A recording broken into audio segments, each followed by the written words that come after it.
2016 সালের প্যানেল বাতিল নিয়ে বিশেষ উল্লেখযোগ্য কিছু তথ্য প্রকাশ করলো school service commission.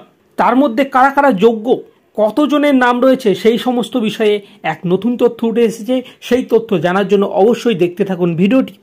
West Bengal school service commission দাবি করছে যে 2016 সালের স্কুল নিয়োগ প্যানেল থেকে প্রায় 5300 জনের নাম কলকাতা হাইকোর্টকে সরবরাহ করেছে, যাদের নিয়োগ সন্দেহজনক ছিল, এবং বাকি 19,000 জন যোগ্য বলে কমিশন মনে করে।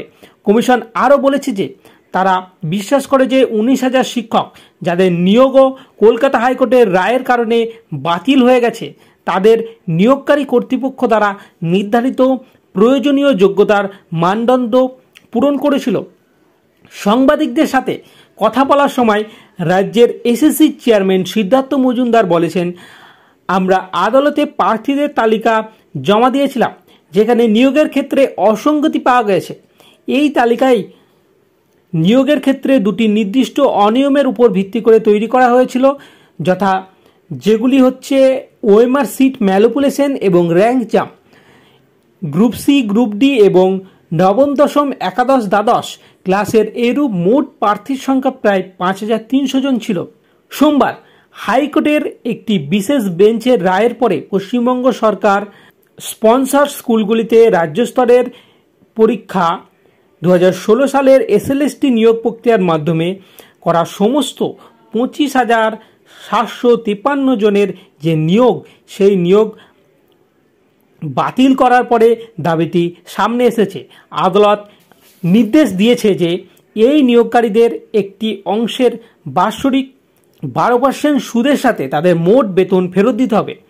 রায়ে আদালত বলেছে যে অবৈধভাবে নিয়োগপ্রাপ্তদের নাম প্রদানে এসএসসি এবং পশ্চিমবঙ্গ সরকারের অসহযোগিতার কারণে তুষ থেকে শস্য আলাদা করা অসম্ভব হয়ে পড়ায় সম্পূর্ণ অ্যাপয়েন্টমেন্ট প্যানেল বাতিল করার সিদ্ধান্ত নেওয়া হয়েছে।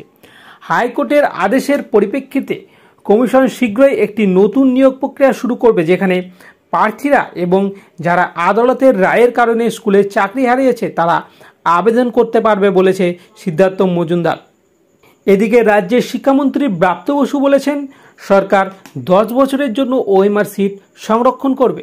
তৃণমূল ভবনের বক্তৃতায় ব্রাত্য বসু এসএসসির নিয়োগে বিতর্ক পাঠ রেখে শিক্ষা নিয়ে ওএমআর সিটগুলির সংরক্ষণ রাখার সিদ্ধান্তের উপর জোর দেন।